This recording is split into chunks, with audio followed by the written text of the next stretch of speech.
Cheryl, here we are a day removed from the expansion draft. Seattle and Vancouver each have 12 players now. And just on paper, looking at the names and where they could be playing for these teams, Seattle jumps out to me as a driving force coming away from this expansion process. Look no further than the top line of Hannah Bilka, Hillary Knight, and Alex Carpenter. The strongest trio I think I've seen in a while here in the PWHL. Seattle looking very strong. Do you agree with this? Do you think Seattle is the front runner right now coming away from this expansion process? Listen, this is all about on paper, right? Not what's on the ice and the chemistry and the puzzle pieces and how they all work out.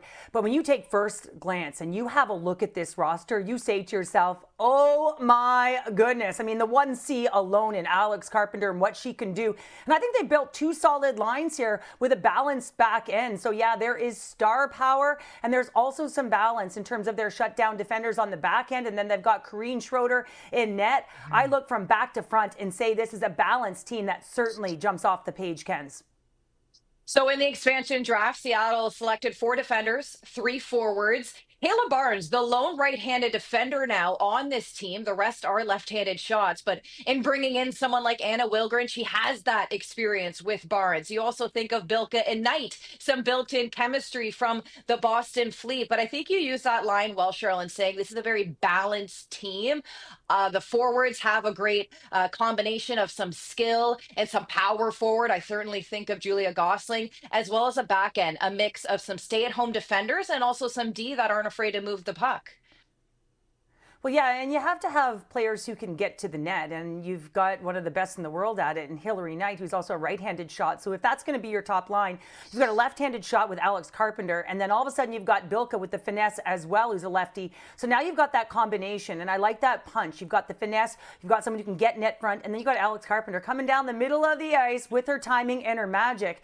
And I also love the acquisition of Jessie Eldridge here. You talk about a heavy player who can work well below the goal line and also can get her stick on pucks. She's also a cerebral player and she can put the puck in the net. So I think this is going to be a forward offensive group. So the offense is going to drive from the front of the bus, if you will. Then you look at the back end. It's not that they can't generate. Of course they can. They can manipulate the blue line. You see Kayla Barnes and how she can dive down the wall. But there's two athletes on the back end that I kind of went, and that's going to be Megan Carter. She did come to Becky Keller in my hockey school years and years ago, and we made her demonstrate the drills. You know why, Kens? Because we couldn't keep up with her, and we didn't want to look bad. And, you know, you look at her and her body of work, she's a physical defender. And I like that. You know, someone who can shut down the cycle, can box out net front. And then you also go to someone like Emily Brown. I've loved her game. And it's a simple game, but it's effective. It's strong, solid, one-on-one hockey. So now all of a sudden you can push to the outside. You can protect the middle of the ice. So you got your balance of defense from the back end who aren't afraid to jump in every once in a while. But then you've got this offensive potent attack up front with two lines. And hey, they went with Serdachny as well in that exclusive window. And I think the measuring stick there was, listen, we see the potential in her. We think that she can transport the puck. We know that she can shield. She's been in this league for 1 year. We see that upscale trajectory with her speed. So I wouldn't be surprised if they look to play her in the two hole. I think, you know, when she can get speed underneath the puck, that's where she operates or certainly looks her best. Turner certainly familiar with some of those fleet players like Brown, Bilka, and Knight, having been assistant general manager for 2 seasons. And I have to think, Cheryl, that that experience being a part of Danielle Marmer and building that team and having a front row seat to what it takes to lay a foundation of a team is showing here because Seattle, to me, is the best team on paper right now. So let's flip over to Vancouver because they did have the first overall pick in the expansion draft, and they went with Ottawa Charge defender Ashton Bell.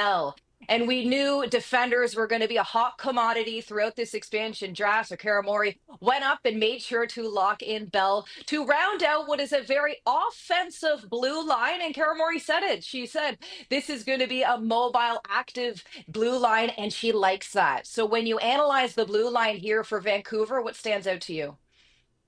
Well, exactly that. I mean, you've got Sophie Jakes with an absolute bomb, and you know that she loves to get the shot off from the point. I mean, she does her best work from that area.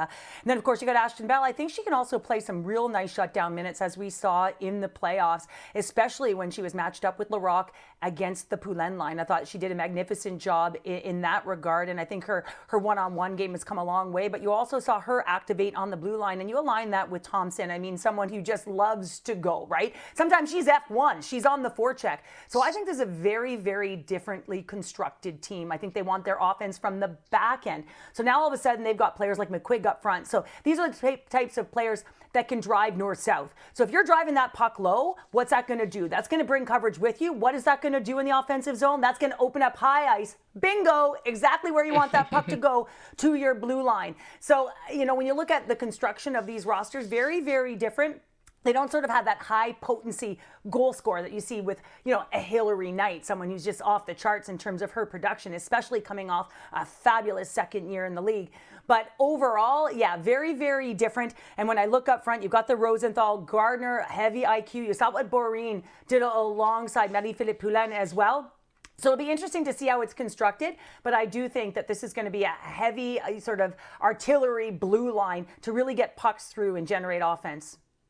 You talked about Gabby Rosenthal, certainly strong in the dot for the Sirens in her first year. It was a heavy asset to her game back in the college system, a former Buckeye herself. So she'll reunite with Jakes and Gardner. A lot of familiarity there as well. But you kind of touched on it as well. You spoke about Jocelyn Larocque. And look, Cheryl, for my opinion, in this league, it is still very much a now league. You need to be playing game in and game out in order to grab a hold of these wins. So I'm surprised Jocelyn Larocque did not go because we saw how valuable she was to the Ottawa Charge throughout the finals. A strong stay-at-home defender that certainly isn't afraid to incorporate her offensive game. So a stay-at-home defender, they're always hard to get. So as you look at this Vancouver group and a very offensive-minded blue line, is there a need there? Do you think that Kara Mori will look to address whether it is in free agency or in the draft? Do you think a stay-at-home defender could be top of mind for this team if you had to think of adding in something that could really bolster this roster?